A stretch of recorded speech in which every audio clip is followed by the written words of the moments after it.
Thunderhead by Mary O'Hara. Must be about chapter 11. It took Goblin only one night to learn that something of the utmost importance had come into his life. Oats. Here was an experience that touched his very soul. What independence! No need to go following and begging behind his mother. No need to paw and scrape at the snow for a few mouthfuls of dried grass. Here was belly-filling heat and strength and deliciousness spread down the lined centre trough in the corral. Once last night, and now again in the morning. What a strange, foreign, altogether seductive taste. He mouthed and crunched it in delight, and if any other colt jostled him, he was quick and vicious with his teeth. A loop of rope fell softly and surprisingly over his head, drew taut, and pulled at him. He reacted like a bomb exploding. The boys had halter broken him in the fall, but since then the pride and kingliness of the mountains, and the freedom of the wind and the rhythm of the plains, and the strength of the storms had poured into him. His spirit was enlarged and annealed, not for him to be tamely tied and led about. The fight was on. 2 hours later, sweating, hatless, and nursing one hand which had been bruised by a twist of the rope, Rob said, "I guess he's licked. We'll leave him to think it over. Lucky to have got through that without killing him." What power! They were all in the corral, Rob and Nell, Gus and Ken. The goblin, worn out at last, successfully halted, but now freed from the snubbing post and the tie rope, was panting, shaking his head to free it of the halter and the trailing rope. Suddenly he reared, pawing at the side of his face. Ah! It was a short, explosive cry from Rob. The colt had thrust his foreleg through the cheek strap of the halter, and it was caught so that he could not withdraw it. Ken started to run to him. "Stand still," ordered Rob. "If he blows up now and falls over, he'll break that leg." Ken groaned. The colt, standing on 3 legs, shuddered and grunted. "But I've got to get it out, Dad. If any of us takes a step towards him, he'll blow up and go over." Rob spoke to the colt. The deep, compelling voice, the outstretched hand, had no effect. Goblin's eyes rolled from one to the other of his tormentors. Nell and Ken called to him too, coaxing and reassuring, their hands held out. "Plenty of sense," muttered Rob. "Look at him. He's thinking. He knows he's got to be helped." The terror of the colt showed only in his eyes. He looked at Rob, at Gus, at Nell, and at Ken. Then, carefully, on 3 legs, he began to cross the corral, going towards Nell. Each plunge of his body jerked his head down. His foreleg flapped helplessly close to his eye. "Come, boy, come, Goblin. I'll fix it for you." Nell's voice was encouraging. Rob and Ken held their breath. Reaching her, the colt halted, bent his head and endured it, trembling, while Nell took his foreleg in her hand. She was obliged to unstrap the halter. When the colt felt the sudden release and his leg touched solid ground, he stood heaving, froth dripping from his mouth. Nell put her hands on both sides of his head. As once before, he leaned against her, his face hidden, resting and comforted. "We'll go," said Rob to Ken. "She'll do the rest." He's accepted her. For an hour Nell played with the colt. She put his halter on and off. She rubbed him dry with a sack. All that he had learned before came back to him now. He gave her his trust. He ate from her hands. He looked into her eyes. She was goodness. Like the oats, like shelter, like warmth, she was for him. She was his mother. At supper, before they drove Ken back to school, Ken asked his father, "Do you think he'll ever be tall?" "I fancy so. That albino must have been over 16 hands, a whale of a horse." And Goblin throws back to him, "He'll probably develop in the same way." "Albino might have started with short legs too." "Well then, if he grows tall, maybe he can be a racer after all." Rob bent his stern blue gaze on his small son. Don't count her chickens before they are hatched. Ken dropped his eyes. No, sir. Nell looked at her husband with an oblique glance. If he knew what she had been dreaming about the goblin. But he puffed at his pipe thoughtfully without seeing her. I've been thinking. Those 3 stallions in Goblin's immediate ancestry. Appalachian, Banner, Albino. There's blood for you. Personality. Thinking power. Will. And back of those 3, what are the outstanding individuals that we know nothing about? The goblin derives from all of them. He showed it today. The propotency seems to have been the albinos.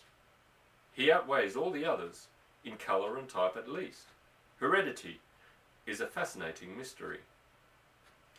In no other way, but by just those certain inherited characteristics that went to the making of Goblin, could he have become just what he is. Nell began to suspect that Rob, too, had been counting unhatched chickens. He got to his feet and moved restlessly around. He suddenly exploded. That albino interests me. I wish I knew where he was. Ken stopped eating and looked at his father. Rob sat down again, his eyes on the floor, his pipe in his hand. Horses, you know, are the most intelligent of all domestic animals, and this has been proven by research. They think and they reason. Add instinct to intelligence, and you get a faculty that seems almost supernatural. They act, sometimes with miraculous wisdom, as if having miraculous powers. It is often apparent that they know things that we cannot know. For instance, what goes on at a distance from them. This being the case, and the albino being the outstanding individual he was, what could we expect of him? I don't think he would take his defeat and the humiliating loss of his mares lying down. He's probably still around. Rob gestured with his pipe in a southerly direction. Maybe down here in the Buckhorn Hills. There are miles of open country between our ranch and the Colorado border, you know. But wouldn't someone have seen him, Dad, and talked about him? 1,000 horses could be hidden in those mountains and never be seen by man. They go up to 14,000 feet. Some of those plateau. And how can anyone get up there? A few miners, prospectors. There are no roads. They might get part way in when the rivers are frozen up, but when the thaw comes in the spring and the ice goes out, the torrents come down these gorges, swollen, impassable. But aren't there any ranches up there? No, it's all government land. Nearly half of Colorado and of the other Rocky Mountain states has never been taken up. The government holds the land, doesn't even let any timber concessions out anymore, because that would denude the mountains of timber and destroy the watershed. Besides, there's nothing to be done with the land. Most of it has never been penetrated even by the rangers. There are mountains there, and valleys and peaks and rivers that have never been seen. What would the albino be doing up there? Asked Ken, his eyes wide with wonder. What any stallion does, said Rob dryly, and you ought to know what that is by this time. Ken returned to school and the goblin settled down to his new way of life. There was so much to submit to. Though he was rid of his dam and his sire, yet, even as with young human animals, authority had been delegated to a nursemaid. This was a big, piebald gelding named Calico, a natural-born granny. Calico led the colts to water morning and evening. Calico taught them that when the whistle sounded they must run to Rob, and that good things would follow. Calico taught them manners, taught them not to be wild, not to run away, not to fight with the barbed wire, taught them that the ranch house and the corrals and stables were their real home, taught them to stand quietly while they were being brushed and groomed, while their tails and manes were combed and pulled, while their legs one by one were lifted and handled. Much of this went hard with the goblin, but there was always Nell, his comfort. Goblin would walk towards her very slowly, his eyes directly on her, ears pricked forward and steady, reaching her within touching distance of her hand, he would come to a halt and stand regarding her. It was as if a shy young man placed himself before the one of his choice like an offering. No word spoken, his presence there, his humble, direct gaze, saying all that was to be said. But in spite of the oats and the shelter and the care and the companionship, all of which put pounds on his body and strength into his muscles and inches onto his height, Goblin felt a gnawing desire for freedom. He would stand at the southern fence of the pasture, his high-held head reaching over, his ears pricked towards the saddleback. Suddenly, with a quivering of his whole body, he would whirl away from the fence, trot off, then circle back, stand again, and give a cry of desperate longing. In the late winter, not only animals and human beings, but the earth itself was sick with longing for the spring and the green grass. It was pronounced by ranchers in Wyoming as if spelt all in one word. You got enough feed till green grass? Stock's mighty poor. Seems like they'll hardly hold out till green grass. Can't hardly wait for green grass. I'm plumb homesick for it. Early in May came the last big snowstorm, falling on the barren brown earth. In that wrapping of snow there must have been a magical mothering heat, for when the sun peeled it off, the world was green. An emerald lawn lay as far as the eye could see. Nell found a whole migration of bluebirds lying frozen on the floor of the barn. She gathered them up and carried them in baskets to the kitchen. As the warmth thawed them out, they began to flutter their wings and sit up, and finally took flight out the open door and windows. The last one seemed unable to find its way and dashed itself about in terror, followed by Rob crying, "Whoa, baby, whoa, baby." It found the door at last, and dived out in a beautiful sickle thrust of blue steel. A moment later the birds gathered themselves above the green and disappeared over the cliff opposite. The noisy mountain plover, with white and black barred head and breast, ran swiftly down the paths on twinkling yellow legs, or tilted in the breeze above the meadows, crying, "Killdeer, killdeer." The big white summer clouds came sailing up from the horizon, throwing dark floating shadows on the plains. Antelope walked single file to the waterhole, or stood in little groups on the prairie, their exquisite heads turned and lifted inquisitively. They looked like small porcelain figurines that a lady would put on a green stand on the table in her drawing room. And Polly presented herself before Nell, who was seated in her armchair darning socks, and earnestly requested permission to have her litter in Nell's lap, and when she refused, crawled into the scrap basket beside the chair and had it there. As for the colts, the green grass meant that school was over. They were freed of their nursemaid and currycombs and halters and tie ropes, and were put out on the saddleback again. And now they were the yearlings, and the band of yearlings of the summer before were the 2-year-olds. Banner and his broodmares were no longer on the upland. On 1st of April, Rob had put them in the fenced meadow below Castle Rock. Here was less exposure for the heavy mares and early foals that might be dropped. Late spring storms were dangerous to the newborn.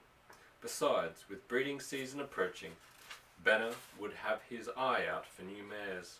And up on Saddleback there were young mares, his daughters, who, with the spring, would be coming in heat. The stallion, even from 5 miles away, if he was not under fence, would seek them out and force them into his band. He might fight with and kill some of the young stallions. In the meadow bottom was fine shelter from a grove of aspen at the far end. A stream of water ran through it, and there was still plenty of last season's grass growing after the cutting. Castle Rock, a huge pile of stone as big as a hotel, stood leaning over the lower end of the meadow like a guardian. Goblin tasted his first green grass. Babyhood was over. He had no mother, needed none. He needed not even a trough of oats and the care of men. The whole world under his feet was delicious to eat, and his for the taking. And for the first time in his life he was really and completely free. Not even a piebald granny to demand obedience of him. There is no such speed on the range as the speed of the yearlings, running like deer on the crests and ridges. No such wild, irresponsible, prankish fun, such flinging of small bodies across ravines, such races on the straightaways, such tossing of heads, such frisking of heels. A yearling has little weight to carry. He is all long, piston-like legs, ragged hair and wild, nervous eyes. He learns to jump all natural obstacles. He learns the free gallop down the steep mountainside, learns to pick his way at top speed over stony ground studded with shrubs and badger holes. He is always outdoing himself, surmounting difficulties he never met before. And so begins the development of chest and haunch muscles, and of staying power, and of heart. For Goblin, there was more than fun and freedom galloping over the green grass on the saddleback. With the first breath he drew, standing alone on a rise of ground looking south, a new personality entered into him. And it was so keen on excitement that his body tingled. It filled him to bursting with heat and power and fierceness. It drove him. He began investigating the range. The Goblin no longer scrabbled. His legs stretched out with a long, powerful clutch. The pastons bounced him a little at each step, so that he went as if on springs. He trotted tirelessly the length of the saddleback. Movement came into the grass. It rippled like watered silk as the blades became long enough to bend and spring with the wind. Rabbits were thick in it, browny grey now, having shed their white fur. They hid in their burrows or in the rocks, invisible against the stone, and at the slightest alarm they shot away, their great leaps carrying them over the tall grasses like small kangaroos.